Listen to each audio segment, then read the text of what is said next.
Cette semaine dans Afrique, nous visiterons le parc national de Yankari, le dernier sanctuaire des éléphants du Nigeria. Nous rencontrerons ensuite une jeune créatrice éthiopienne qui s'est lancée dans la maroquinerie de luxe. Enfin, nous découvrirons une nouvelle série télévisée qui veut s'imposer sur les écrans maliens à la place des telenovelas sud-américaines. Mais d'abord, les titres de l'actualité. Le président sud-africain a survécu mardi à une procédure de destitution grâce au soutien inconditionnel des députés de son parti majoritaire au Parlement. L'opposition est en colère. La semaine dernière, Jacob Zuma avait été reconnu coupable d'avoir violé la Constitution en utilisant des fonds publics pour sa résidence privée. Faute de preuves suffisantes, les juges de la Cour pénale internationale ont abandonné mardi les poursuites contre le vice-président kényan. William Ruto était poursuivi pour meurtre, expulsion forcée et persécution. Des actes commis après la réélection contestée du président Kibaki en décembre 2007, faisant plus de 1300 morts et chassant 600 000 personnes de chez elle, selon l'accusation. La procureure de la Cour pénale internationale a dénoncé une campagne acharnée d'intimidation de témoins. Plusieurs d'entre eux se seraient rétractés et auraient refusé de coopérer avec le tribunal par peur de représailles. Lundi, des milliers d'habitants ont fui la capitale du Congo après des combats entre les forces de l'ordre et des assaillants non identifiés. Les affrontements ont eu lieu à Mayanga et Makelekele au sud de Brazzaville, des quartiers acquis à Guy Brice par Pekolela. L'opposant, arrivé deuxième à l'élection présidentielle du 20 mars, a appelé mercredi ses participants à accepter les résultats officiels du scrutin, même si, selon lui, le président sortant Denis Sassou Nguesso a été réélu à l'issue d'élections entachées d'irrégularités. Le premier procès lié au scandale des violences sexuelles éclaboussant l'ONU s'est ouvert lundi en République démocratique du Congo. 3 anciens sous-officiers du contingent congolais de la mission de stabilisation des Nations Unies en Centrafrique ont comparu devant un tribunal militaire de Kinshasa. Ils ont cependant rejeté les accusations de viol et tentatives de viol sur des civils centrafricains. En tout, 21 personnes doivent être jugées à Kinshasa. L'ONG Human Rights Watch a salué ce procès et attend que d'autres pays impliqués dans ces scandales suivent la même voie. L'homme d'affaires Patrice Talon, vainqueur de l'élection présidentielle au Bénin, a prêté serment mercredi à Porto Novo. Dans son discours d'investiture, le nouveau président s'est notamment engagé à n'exercer qu'un seul quinquennat, une de ses grandes promesses de campagne. Le même jour, 2 des autres principaux candidats, Abdoulaye Bio-Tchane et Pascal Irénée Koupaki, ont été nommés respectivement ministre d'État en charge du développement et secrétaire à la présidence de la République.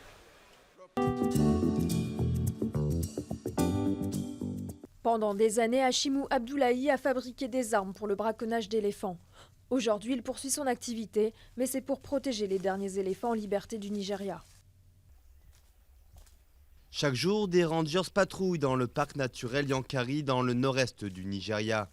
Leurs gibiers préférés sont les bergers nomades de la région qui viennent y faire paître leurs animaux, abîmant au passage l'écosystème du parc.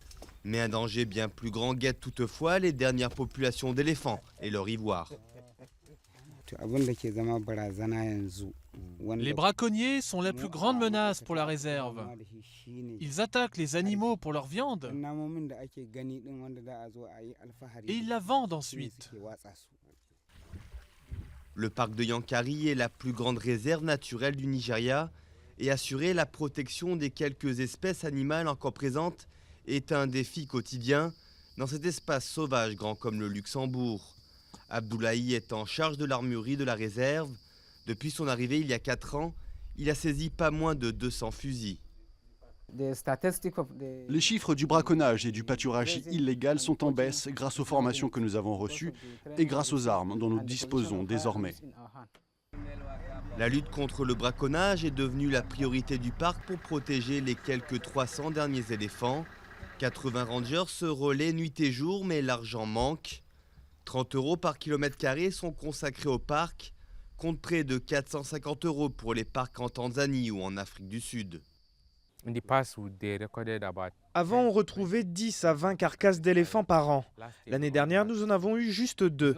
Trouver ne serait-ce qu'une seule carcasse d'éléphant est une mauvaise nouvelle, mais je pense que les choses s'améliorent lentement. Je pense surtout qu'avec plus de moyens, plus d'attention, nous avons le potentiel de faire beaucoup mieux. Mais une nouvelle ombre plane désormais sur les pachydermes de Yankari. Le groupe islamiste Boko Haram, dont la menace, bien que distante, est désormais dans les esprits des rangers. Ils craignent que les insurgés, attirés par l'argent que pourrait leur apporter l'hiver des éléphants, s'emparent de leur parc pour financer leurs opérations.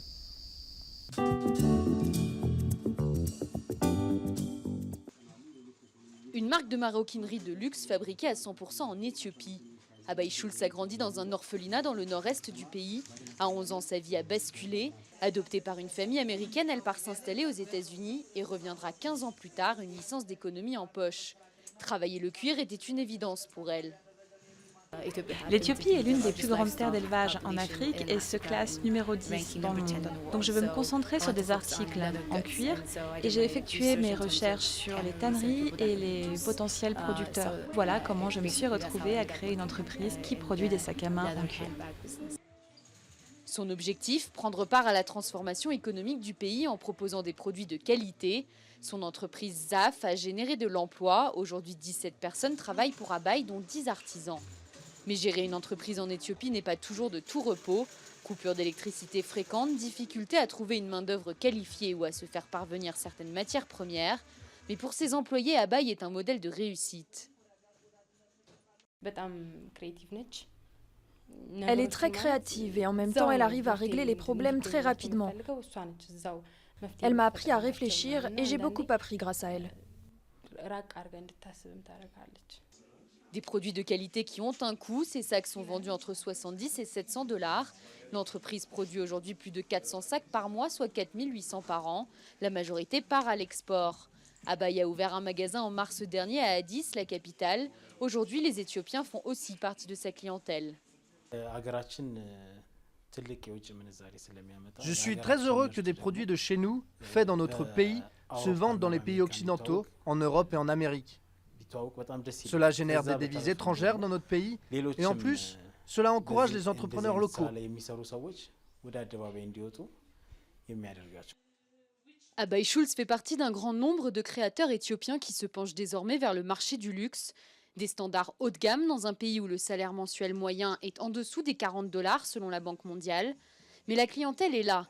La population huppée de la capitale et la diaspora défilent dans les magasins de luxe d'Addis Abeba. Le secteur du luxe a un bel avenir devant lui. L'Éthiopie est classée par le FMI parmi les 5 économies les plus dynamiques au monde.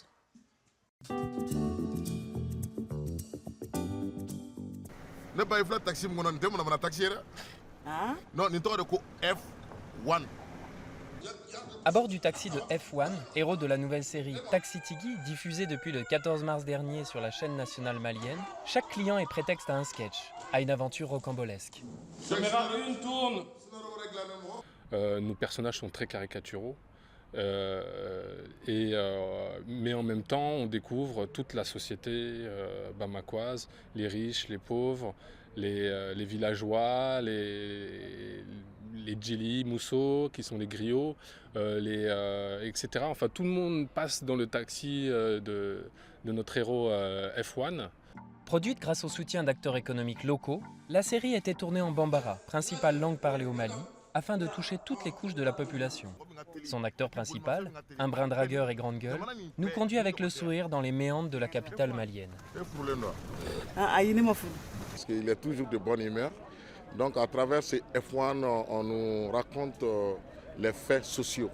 Tout ce qui se passe dans la société, on retrouve le quotidien dans ces taxis. Donc en regardant ce film, on trouve le quotidien du Mali, tout ce qui se passe ici chez nous, que ce soit sur le plan culturel, économique, politique, on parle de tout. Un format court, une réalisation dynamique. À l'avant-première, le public semble déjà conquis. Bon, j'ai beaucoup aimé, franchement, ça m'a beaucoup plu aussi. Bon, ça fait même la fierté de notre pays en voyant les comédiens jouer très bien. Cette année, le public pourra découvrir les 44 premiers épisodes de cette série 100% malienne. Tout ce qui vient d'ailleurs ne nous plaît pas, donc nous souhaitons qu'on donne les moyens à nos jeunes talents ici pour produire ce genre de comédie, parce que c'est ce que nous comprenons et c'est ce qui peut nous faire rire. Et si le succès se confirme, la série pourrait bientôt être adaptée pour d'autres capitales ouest-africaines.